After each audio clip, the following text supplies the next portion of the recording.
Good morning, children. Hoping that you all are fine and doing good. So, children, this is the next chapter, chapter number 11, and the name of the chapter is True Service. So, this is also a very interesting story. Let's start. So, see, children, there were the two children named the Nana and Ajit, and they planned for a Sunday picnic with their Nana ji. Okay, so one day they planned for a picnic that they will go for a picnic, and where they will go? They will go to the village named as a Hema Pit. Okay, now see, how did they go to their village? They go to their village with the first train, and after 2 hours they found themselves at a tiny railway station. You must have seen that the railway stations which are present in the villages, they are small in comparison to the railway stations that are present in the cities as well as in the metropolitan cities. ठीक है, आप देखते होगे जो गांव में, village में जो रेलवे स्टेशन होते हैं वो कैसे होते हैं, छोटे होते हैं in comparison to the railway stations that are build in the cities. अब क्या होता है, they were so excited for the Sunday picnic, और उनकी जो डेस्टिनेशन होती है वो वहाँ पे पहुँच चुके होते हैं रेलवे स्टेशन पे. अभी डेस्टिनेशन पे नहीं, they have to go to the village also. They got down and stepped outside. A large, well-built man wearing a dhoti kurta and sporting a huge turban greeted them with the folded hands. And what did they see? That as soon as they stepped out of the train, they saw a man was standing, which was wearing a traditional dress named as the dhoti kurta. Also, he was wearing a huge turban on its head. Okay, and he was greeted them with the folded hands. Okay, so you, as you are seeing, you can visualize it also, that this man is standing and he is greeting to these people with their folded hands. Now see, he led them to a bullock cart and much to Ajit's delight, lifted and placed him on the cart. The cart trundled on for almost an hour till they finally reached a large brick house. Now as you people have seen in your villages or in any kind of the villages, that the people in the villages are traveling with the bullock cart or the horse cart. Okay, so these people also went to their house which was present in the village named Hema Pit with the help of the bullock cart. And all of you know that bullock cart are not as fast as our bikes etc. So धीमे धीमे वो bullock cart की help से क्या अपने गांव के घर में पहुंचते हैं. And it was a brick house. An elderly man and women came out, greeted Nana ji and began fussing over the kids. They spoke a dialect which Nana and Ajit found difficult to understand. और क्या देखते हैं वो कि घर से एक elderly man और वुमेन निकल के आते हैं और वो उनको बहुत अच्छे से ट्रीट करते हैं. आपने देखा होगा कि सिटीज़ के कंपैरिजन में जो विलेजेस के पीपल होते हैं वो बहुत ही अच्छे से आपको ट्रीट करते हैं. ओके, और वो नाना जी से अपनी लोकल लैंग्वेज में बात करना स्टार्ट कर देते हैं, जो कि अजित और नैना को बिल्कुल भी समझ में नहीं आ रही थी कि वो किस लोकल लैंग्वेज में बात कर रहे हैं. आपने भी देखा होगा कि that the language you are using in the cities is far different from the language that has been used in the villages. Village की लैंग्वेज और सिटीज़ की लैंग्वेज में बहुत ज़्यादा डिफरेंस होता है. ठीक है, विलेज के लोग अपनी लोकल लैंग्वेज में बात करते हैं और सिटीज़ के लोग अपनी लोकल लैंग्वेज में बात करते हैं, बट बहुत ज़्यादा डिफरेंस होता है इन दोनों लोकल लैंग्वेजेस में. Now an hour later after they had there breakfast. अब क्या होता है, वो लोग सुबह सुबह ही संडे को आ जाते हैं तो उन्हें भूख भी लगी होती है ना, तो वो अपना ब्रेकफास्ट लेते हैं. और ब्रेकफास्ट लेने के बाद नाना जी उन्हें कहाँ ले जाते हैं? Nana ji took them to a huge peepal tree around which there was a platform. नाना जी उन्हें ले जाते हैं बहुत से बड़े पीपल ट्री में.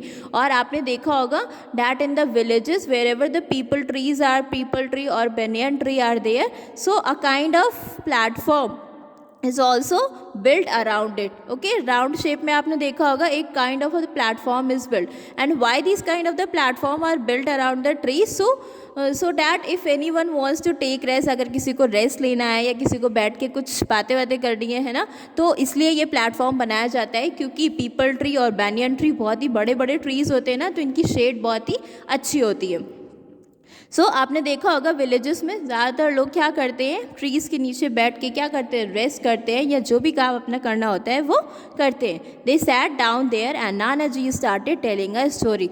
सो Ajit and Naina they sat down with their nana ji. और अब नाना जी क्या करने जा रहे हैं? Now the nana ji is going to tell the story, an interesting story. Let's read that which story the Nana ji is telling to Naina and Ajit. See children, around 10 years ago there was a young man whose name was Akash.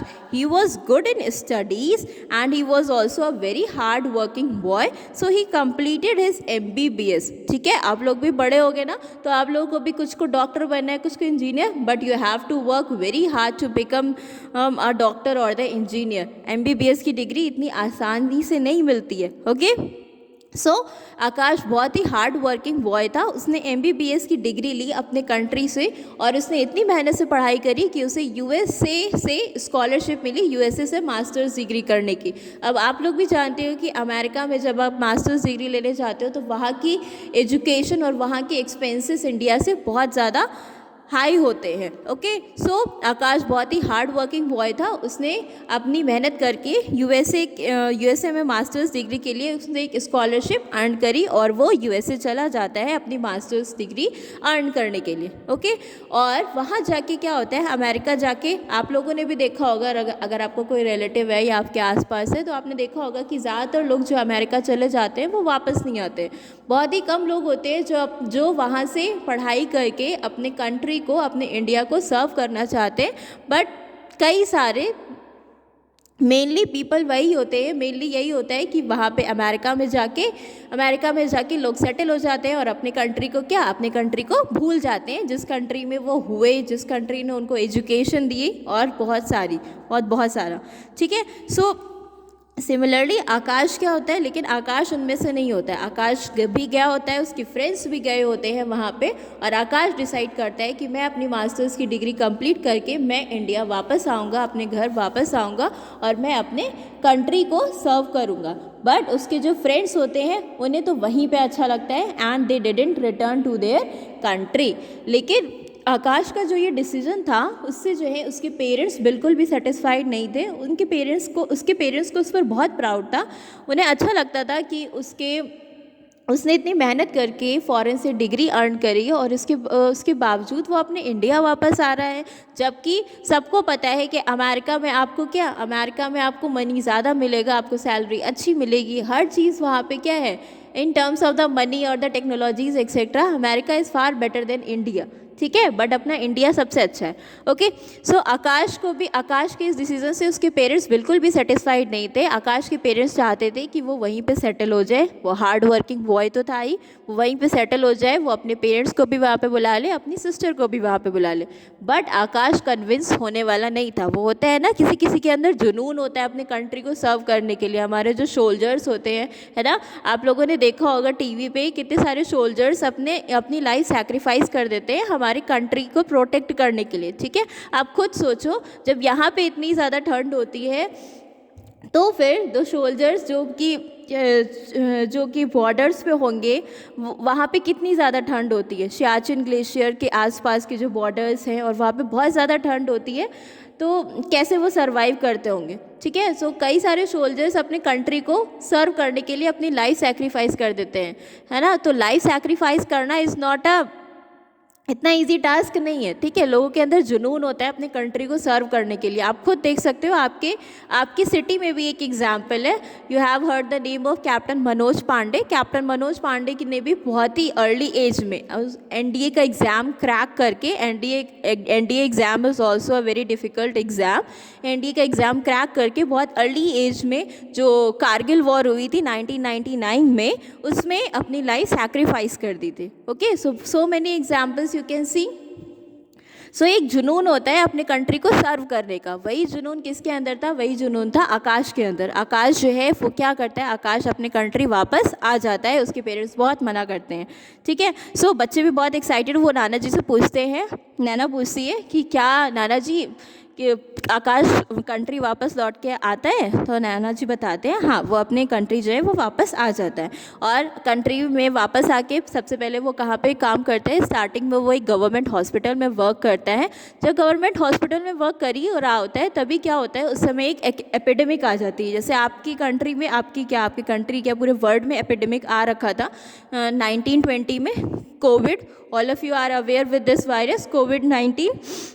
Corona virus. Okay, so ऐसे ही epidemic उस time में आ जाती है। और epidemic के time आपको पता है जब कोई डिजीज़ बहुत ही तेज़ी से फैलती है, बहुत वायरस फैलता है, तो सबसे पहले कौन काम आते हैं? डॉक्टर्स काम आते हैं। ठीक है, तो इसमें भी उसे लगता है कि उसके कंट्री को उसकी ज़रूरत है, और सबको ये बात पता होती है कि अगर डॉक्टर उस डिज़ीज़ को ट्रीट कर रहा है तो उसे भी खतरा है कि उसे वो इन्फेक्शन हो सकता है। आपने भी देखा कोविड के टाइम बहुत सारे डॉक्टर्स ने भी अपनी लाइफ सैक्रिफाइस कर दी। ठीक है, उन्हें क्या ज़रूरत पड़ी थी अपनी लाइफ सैक्रिफाइस करने के लिए? बट नहीं, अपने कंट्री को सर्व करने के लिए अगर आपकी लाइफ भी सैक्रिफाइस हो जाती है ना, तो ये भी एक बहुत ही, आप जो हैं अमर हो जाते हो एक तरीके से। ठीक है, आपकी डेथ होने के बाद भी आपका नाम जो है वो क्या हो जाता है? वो अमर हो जाता है, जैसे कि कैप्टन मनोज पांडे का है। ठीक है, बहुत सारे डॉक्टर्स ने उस टाइम अपनी लाइफ सैक्रिफाइस कर दी, जैसे अपने यहाँ कोविड के टाइम पे। तो उस टाइम भी क्या उसे लगा कि उसकी बहुत ज़्यादा ज़रूरत है उसकी कंट्री को, तो वो अपने पेरेंट्स को बिना इन्फॉर्म किए जो है वो चला जाता है। और क्योंकि उसे पता होता है कि अगर वो अपने पेरेंट्स को इन्फॉर्म करेगा तो क्या उसके पेरेंट्स उसको अलाउ नहीं करेंगे। और ऐसे ही वो ट्रीट करते करते क्या होता है, पेशेंट्स को ट्रीट करता है, और क्या होता है, अचानक से उसको भी क्या हो जाता है, उसे भी डिजीज़ हो जाता है। और ये बात वो किसी को नहीं बताता है, और वो अपने पेरेंट्स को पहले बता चुका होता है कि वो यहाँ पे है, बट वो अपना एड्रेस नहीं लिखता है, क्योंकि वो जानता होता है कि वो अगर अपना एड्रेस मेंशन करेगा तो उसके पेरेंट्स वहाँ पे आ जाएंगे। और क्या होता है, वो ऐसे पेशेंट्स को ट्रीट करते करते उसको भी इन्फेक्शन हो जाता है। फिर जब उसको इन्फेक्शन हो जाता है तब उनके पेरेंट्स के पास एक लेटर जाता है हॉस्पिटल की तरफ से कि आकाश को ये डिजीज़ हो गई है और उसकी कंडीशन बहुत ही ज़्यादा क्रिटिकल है। अब उसके पेरेंट्स जो है जल्दी से वहाँ पे आते हैं, और जो है उसकी ऐसी हालत देख के जो है बहुत ज़्यादा दुखी होते हैं। और उसके पेरेंट्स उसे कहते भी हैं कि आकाश तुम अपने आप को क्यों टॉर्चर कर रहे हो? अच्छा देखो, ये भी होता है, आप अपने पेरेंट्स को परेशान करते हो, सब कुछ करते हो, आपके पेरेंट्स आपको डांटते हैं, लेकिन क्या होता है जब आप परेशान होते हो ना तो आपके पेरेंट्स सबसे ज़्यादा परेशान होते हैं, है ना। So similarly happened with the Akash parents also. आकाश की कंडीशन अब बहुत ही ज़्यादा क्रिटिकल हो चुकी थी। आपने भी देखा कि कोविड के टाइम पे कुछ पेशेंट्स की कंडीशन बहुत ज़्यादा क्रिटिकल हो चुकी थी, आपने न्यूज़ में देखा होगा। ठीक है, तो ऐसी कंडीशन हो जाती है कि हम लोग देख भी नहीं पाते हैं, तो पेरेंट्स का उस समय क्या हाल होता होगा। तो आकाश के पेरेंट्स का भी बहुत बुरा हाल था, वो बहुत ज़्यादा परेशान हो रहे थे उसको देख के। वो उससे कहते हैं कि आकाश तुम क्यों अपने आप को टॉर्चर कर रहे हो? तुम्हारे पेरेंट्स सारे जो हैं हैप्पीली अपनी लाइफ एंजॉय कर रहे हैं अमेरिका में रह के। पहले तो तुम इंडिया आए और उसके बाद इंडिया में रह के तुमने वो भी नहीं देखा, तुम एपिडेमिक पे बिना इन्फॉर्म किए चले गए, एंड सो। ठीक है, कम से कम आप अपनी माँ की तरफ से देखो। ठीक है, मम्मी पापा बहुत परेशान होते हैं और ऐसा कॉन्वर्सेशन करते हैं उसके साथ में, आकाश के साथ में। बट आकाश कहता है नहीं पापा, मुझे जो है बहुत सेटिस्फैक्शन है। ठीक है, मैं अपनी लाइफ एंजॉय कर रहा हूँ। उसे अपनी लाइफ ऐसे ही एंजॉय करना अच्छा लगता है। और क्या कहता है कि मुझे अपनी कंट्री को सर्व करके जो है जो सेटिस्फैक्शन मुझे है वो शायद किसी को ना सेटिस्फैक्शन हो। ठीक है, और 1 महीने तक वो लाइफ सिक के साथ अपनी बैटल करता रहता है, और धीमे धीमे करके उसकी कंडीशन बिल्कुल भी इम्प्रूव नहीं हो रही होती है। और लास्ट में वो अपनी मदर की आर्म्स में ही जो है वो उसकी डेथ हो जाती है। उसकी जब डेथ होती है ना, तो ऐसा कोई भी नहीं होता है जिसकी आंखों में आंसू नहीं आए होते हैं। सब बहुत ही ज़्यादा दुखी होते हैं, बहुत ही ज़्यादा परेशान होते हैं, क्योंकि आप अपने आसपास बहुत ही 1-2 लोग देखते हो जो कैसी सेल्फलेस सर्विस करते हैं। ठीक है, वो अपना स्वार्थ नहीं देखते हैं। तो उन्हीं में से कौन था? उन्हीं में से एक आकाश भी। तो उसकी डेथ हो जाती है, तब सारे जो विलेजर्स होते हैं और बाकी लोग होते हैं वो सारा डोनेशन करके वो कुछ ऐसा करना चाहते हैं जिससे कि जो है उसका नाम अमर, और इसके नाम पर एक हॉस्पिटल